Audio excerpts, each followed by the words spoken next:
Hello friends, after long gap ஒரு mini vlog பார்த்துடலாமா? Sunday evening 5 o'clock shoot பண்ணது தான். லாஸ்ட் வீக் சண்டேனாலே ரெஸ்ட்டு தான். ஸோ மதியம் லஞ்செல்லாம் சாப்பிட்டுட்டு பாத்திரம்லாம் வாஷ் பண்ணி வச்சுட்டு கொஞ்சம் நேரம் ரெஸ்ட் எடுத்துகிட்டு வந்தாச்சு. இப்போது 5 o'clock ஆகிட்டு. ஸோ இனிமேல் நெக்ஸ்ட்டு வீக்குக்கான பரபரப்பான வேலைகள் ஸ்டார்ட் பண்ணியாச்சு. ஃபஸ்ட்டு நமக்கு வீக் ஃபுல்லாக கை கொடுக்குற தோசை மாவு ரெடி பண்ணிடலான்னு சொல்லிவிட்டு அதுக்கு தான் வந்து பார்த்திங்கன்னா அரைக்க போட்டிருந்தேன். மில்லட்ஸ் தான் ஊற வச்சுருந்தேன். சிறுதானிய தோசைக்கு சிறுதானிய அரிசி வந்து ஊற வச்சுருந்தேன்.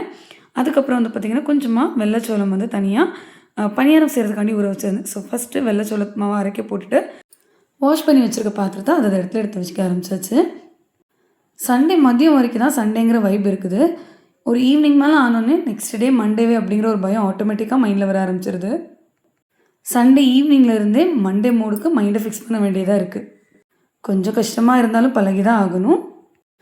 பட் இதில் இன்னும் சாட்டிஸ்ஃபேக்ஷனான விஷயம் என்னென்னு பார்த்தீங்கன்னா, வீக்கெண்ட் தான் நம்மளோட வீடை நம்ம ஆசைப்பட்ட மாதிரி க்ளீனாக வச்சு பார்த்து எல்லாம் செய்ய முடியும். வீக் டேஸில் கிட்ட கூட வர முடியாது. ஸோ அதனால் பொறுமையாக ரிலாக்ஸாக எனக்கு பிடிச்ச மாதிரி எல்லாத்தையும் செட் பண்ணிகிட்டு இருந்தேன். பாத்திரம் கவுத்து முடிச்சு சைடில் குட்டி குட்டி வேலை பார்த்துட்டு இருக்கும்போதே வந்து பார்த்திங்கன்னா சோள மாவு அரைக்க போட்டிருந்தால அதை அரைச்சிருச்சு. ஸோ அதை வேறு பாத்திரத்துக்கு மாற்றிட்டு சிறுதானிய இட்லி தோசைக்கு வந்து ஊற வச்சுருந்தேன் இல்லையா, அதையும் அரைக்க போட்டுட்டேன். அதுக்கப்புறம் வந்து பார்த்திங்கன்னா சோள மாவுக்கு தேவையான உப்பு மட்டும் போட்டு நல்லா மிக்ஸ் பண்ணி வச்சிட்டோன்னா நம்ம கையை வச்சு மிக்ஸ் பண்ணும்போது நல்லா புளிச்சு வரும். மறுநாள் காலையில் அதை நீங்கள் கார பணியாரமோ இல்லை இனிப்பு பணியாரமோ செஞ்சிங்கன்னா டேஸ்ட் சூப்பராக இருக்கும். ஆயில் பாட்டில்ஸ்லாம் வந்து பார்த்திங்கன்னா சாட்டர்டேவே வந்து வாஷ் பண்ணி வச்சுருந்தேன். அதை ரீஃபில் பண்ணிடலான்னு சொல்லிவிட்டு அந்த வேலையை தான் எடுத்து பார்த்துட்ருந்தேன். இந்த மாதிரி க்ளீனாக இருக்க பொருளை ரீஃபில் பண்ணுறது, அதை பார்த்து எடுத்து வைக்கிறதுலாம் எனக்கு ரொம்ப பிடிக்கும். இந்த ஆயில் ஸ்ப்ரே பாட்டிலில் வந்து பார்த்திங்கன்னா நல்லெண்ணெய் தான் ஊற்றி வைப்பேன். தோசைக்கெல்லாம் வந்து பார்த்திங்கன்னா ஸ்ப்ரே பண்ணுறதுக்கு ரொம்ப ஈஸியாக இருக்குது, கன்வீனியண்ட்டாக இருக்குது. ரொம்ப ஆயிலும் வேஸ்ட் ஆகிறது இல்லை. தேங்காய் எண்ணெய் இல்லாததுனால இன்னொரு பாட்டிலில் எதுவுமே நான் ஃபில் பண்ணல. ஸோ அப்படியே வச்சுட்டேன். அடுத்து வந்து பார்த்திங்கன்னா டைனிங் டேபிள் மேலே போட்டிருந்த மேட் வந்து காலையில் வாஷ் பண்ணி போட்டிருந்ததுனால அது நல்லா காஞ்சிருச்சு.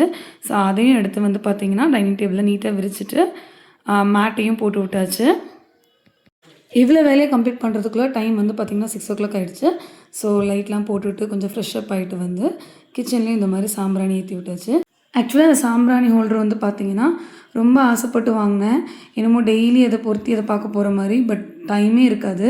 இந்த மாதிரி ரேர் ஒகேஷனில் எப்போது ஞாபகம் வந்துச்சுன்னா தான் அதில் சாம்பிராணி ஏற்றி அதை அழகு பார்ப்பேன். ஸோ இவ்வளோ பார்த்த மன திருப்தியில் சூட ஒரு டீ குடிக்கும் போல் இருந்தது. ரிலாக்ஸாக ஒரு இஞ்சி டீ போட்டு டிவி பார்த்துட்டே குடித்தாச்சு. டீ குடித்து முடிக்கவுமே தோசைக்கான மாவுமே ரெடி. அரிசி உளுந்து ரெண்டுமே அரைச்சி முடிச்சாச்சு. ஸோ அம்மா வந்து உப்பு போட்டு நல்லா மிக்ஸ் பண்ணிட்டாங்க.